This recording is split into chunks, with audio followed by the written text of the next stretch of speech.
Kamu pernah nggak sih ngerasa kayak lagi lari di treadmill yang nggak pernah berhenti? Kepala rasanya penuh sama to-do list yang nggak ada ujungnya. Tuntutan kerjaan, keluarga, bahkan tuntutan dari diri sendiri, kayak datang silih berganti. Notifikasi HP yang nggak pernah berhenti bunyi, ekspektasi yang bikin pundak berat, dan suara-suara di kepala yang terus nanya, "Habis ini ngapain lagi?" Kamu pengen banget jeda, satu momen aja buat tenang, satu tarikan nafas yang benar-benar lega. Tapi dunia di sekitar kamu kayaknya nggak pernah mau kompromi. Nah, kalau kamu ngerasain itu semua, anggap aja video ini bukan kebetulan. Karena hari ini, kita bakal cari jalan sunyi menuju kedamaian itu. Dan rahasianya, ternyata bukan soal mengubah kekacauan di luar sana, tapi mengubah cara kita meresponsnya dari dalam. Bagian pertama, jebakan kekacauan yang normal. Kalau kepalamu terasa penuh dan hidup rasanya berantakan, satu hal yang perlu kamu tahu, kamu nggak sendirian. Kita hidup di zaman di mana sibuk itu kayak lencana kehormatan, dan produktif jadi dewa yang harus kita tuji setiap hari. Kita kejebak dalam siklus yang aneh. Kita capek sama semua kekacauan ini, tapi kita juga takut berhenti, takut ketinggalan, takut dianggap kurang berusaha. Disinilah masalah utamanya. Kita terus-terusan nyari solusi di luar. Mungkin kalau dapat promosi itu aku bakal tenang. Mungkin kalau semua daftar tugas ini kelar, aku bisa nafas lega. Mungkin kalau punya lebih banyak uang, lebih banyak waktu, lebih banyak pengakuan, kekacauan ini bakal berhenti. Tapi kamu sadar nggak? Setiap satu masalah selesai, 1000 masalah baru muncul. Setiap satu tuntutan terpenuhi, antrean tuntutan berikutnya udah nunggu. Kita sibuk mencoba merapikan badai di luar, tanpa sadar kalau sumber utama badai itu ada di pikiran kita sendiri. Pikiran kita muter terus tanpa henti, bikin susah tidur, susah fokus, dan gampang cemas. Disinilah kita perlu mengubah cara pandang kita secara total. Ketenangan sejati itu bukan berarti semua masalah hilang, itu mustahil. Ketenangan sejati itu sebuah skill, kemampuan buat tetap berdiri tegak di tengah badai. Ketenangan batin itu bukan hasil dari menang lawan keadaan, tapi hasil dari penerimaan kalau nggak semua hal bisa kita kendalikan. Ini bukan soal mengubah dunia, tapi mengubah cara kita merespons dunia setiap hari. Dan kabar baiknya, skill ini bisa dilatih. Bagian pertama, jangkar pertama, kekuatan nafas kamu. Terus gimana caranya? Mulai dari mana nih? Kita mulai dari sesuatu yang paling dasar, yang selalu kita bawa kemana-mana, tapi sering banget kita lupakan, nafas kita sendiri. Mungkin kedengarannya terlalu simpel, tapi ada alasan ilmiah yang kuat di baliknya. Waktu kita stres, cemas, atau panik, sistem syaraf simpatik kita aktif. Jantung jadi deg-degan, nafas jadi cepat dan pendek, tubuh siap buat bertarung atau lari. Nah, teknik pernafasan dalam, khususnya pernafasan perut, adalah cara tercepat buat ngirim sinyal ke otak kalau semuanya aman. Ini mengaktifkan sistem syaraf parasimpatik, yaitu respons relaksasi tubuh kita. Yuk kita coba satu teknik yang ampuh banget, yang bisa kamu pakai kapan aja, di mana aja, sebagai pertolongan pertama pas pikiran mulai kacau. Namanya pernafasan kotak atau variasi 4-4-8 yang menenangkan. Ikutin aku ya, kamu bisa lakuin ini sambil duduk atau berdiri. Pertama, buang semua udara dari paru-paru, kosongin semuanya. Sekarang, tarik nafas pelan-pelan lewat hidung selama 4 hitungan. Rasain perutmu yang mengembang, bukan dada. 1, 2, 3, 4. Tahan nafasmu selama 4 hitungan. Biarin oksigennya menyebar. 1, 2, 3, 4. Lalu hembuskan nafas pelan-pelan lewat mulut selama 8 hitungan. Lebih pelan dari pas kamu narik nafas tadi.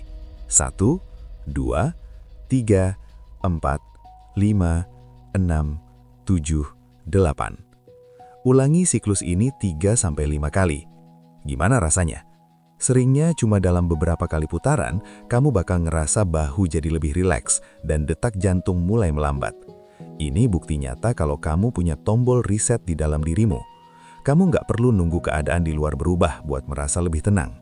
Kamu bisa ciptakan ketenangan itu sendiri cuma dengan beberapa tarikan nafas yang disadari. Jadikan ini jangkar pertamamu.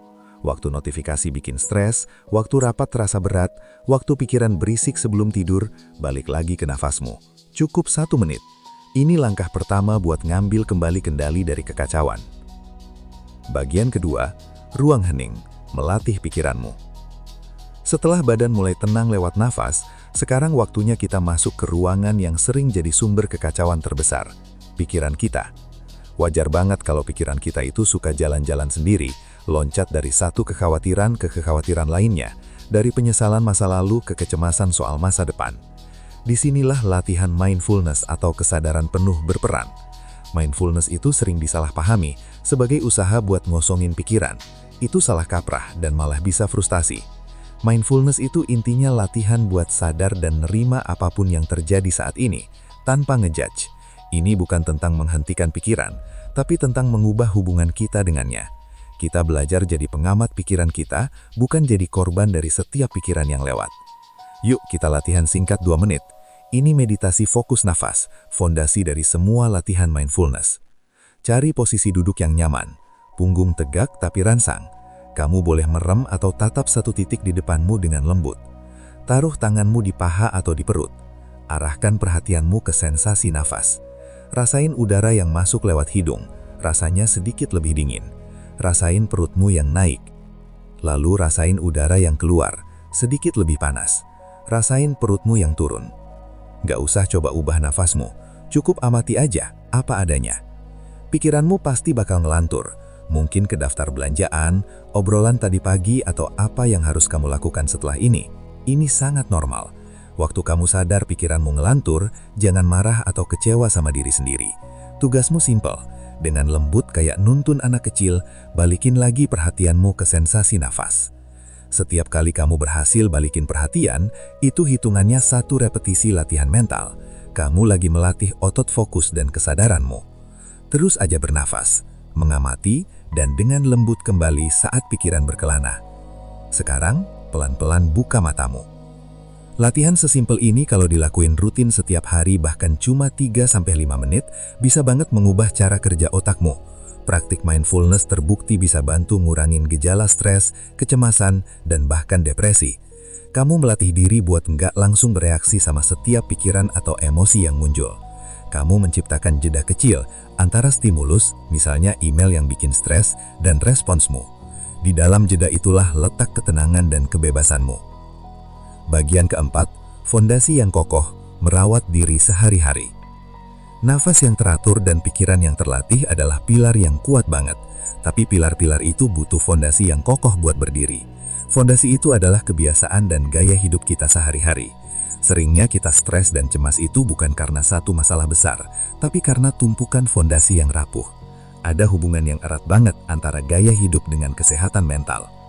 Ada 3 area utama yang perlu kita perhatikan. Bukan sebagai tugas tambahan, tapi sebagai cara menghargai diri sendiri. Pertama, tidur yang cukup. Kurang tidur adalah resep jitu buat naikin hormon stres kortisol, bikin kita lebih reaktif, gampang marah, dan susah mikir jernih. Tidur itu bukan kemewahan, itu proses riset biologis yang penting banget. Usahakan tidur 7-8 jam tiap malam. Anggap ini janji temu sama diri sendiri yang gak bisa dibatalin. Kedua, gerakin badan. Kamu nggak harus jadi atlet maraton, cukup 30 menit aktivitas menengah setiap hari, kayak jalan cepat, yoga, atau sepedaan, itu bisa melepaskan endorfin, yaitu antidepresan alami tubuh. Gerak badan bantu ngelepasin ketegangan fisik dan emosional, dan melancarkan sirkulasi darah ke otak, bantu kamu mikir lebih jernih. Jangan anggap ini olahraga, anggap aja ini waktu buat melepas stres. Ketiga, apa yang kamu makan? Makanan dan minuman itu ngaruh banget ke mood kita. Pola makan yang seimbang dan bergizi adalah pertahanan alami dari stres. Perbanyak sayur, buah, dan makanan utuh. Sebaliknya, coba deh kamu perhatiin gimana perasaan kamu setelah makan terlalu banyak gula atau kafein. Seringnya itu memicu siklus energi yang naik turun drastis, yang bisa memperburuk kecemasan. Merawat fondasi ini bukan soal kesempurnaan. Ini soal bikin pilihan-pilihan kecil yang lebih baik setiap hari. Setiap kali kamu memilih tidur lebih awal, jalan-jalan sebentar atau minum segelas air putih bandingkan minuman manis ketiga, kamu sedang membangun fondasi ketenangan yang lebih kuat dari hari ke hari. Bagian kelima, jangkar spiritual, kekuatan tawakal dan penerimaan. Bagi sebagian dari kita, ada satu lapisan ketenangan yang lebih dalam lagi, yang datangnya dari keyakinan dan spiritualitas. Kalau kamu seorang Muslim, konsep tawakal bisa jadi jangkar yang luar biasa kuat di tengah badai. Tawakal sering disalahpahami sebagai pasrah buta atau malas, padahal inti dari tawakal adalah gabungan perfect antara ikhtiar, usaha maksimal, dan penyerahan diri kepada Allah.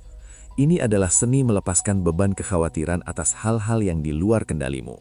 Keyakinan bahwa ada rencana yang lebih besar dan Allah adalah sebaik-baiknya perencana bisa mengangkat beban berat dari pundak kita. Barengan dengan tawakal, praktik zikir atau mengingat Allah fungsinya mirip seperti mindfulness versi spiritual. Mengulang kalimat-kalimat yang menenangkan jiwa seperti Asmaul Husna bisa memfokuskan pikiran dan menenangkan hati yang gelisah, sama seperti fokus pada nafas.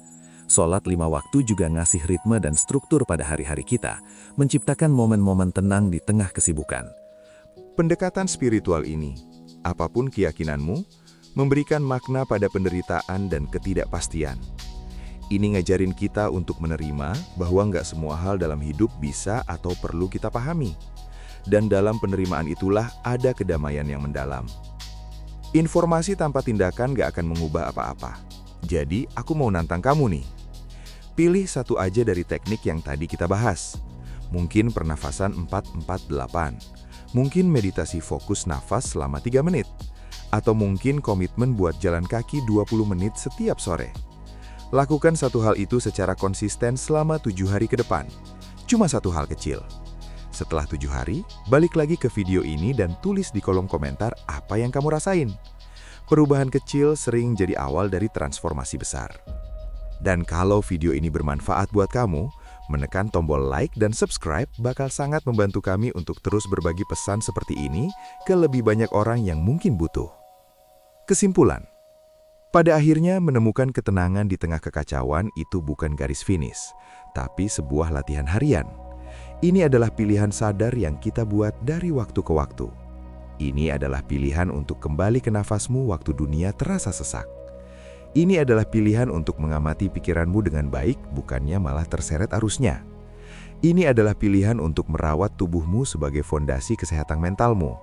Dan ini adalah pilihan untuk melepaskan apa yang gak bisa kamu kendalikan dan percaya pada prosesnya. Kekacauan di luar sana mungkin gak akan pernah benar-benar berhenti. Tuntutan akan selalu ada. Masalah akan selalu datang. Tapi badai di dalam dirimu, kamu punya kendali untuk meredakannya. Kamu punya kekuatan untuk menemukan pusat ketenanganmu sendiri. Mulailah hari ini. Mulailah sekarang. Mulai dari satu tarikan nafas.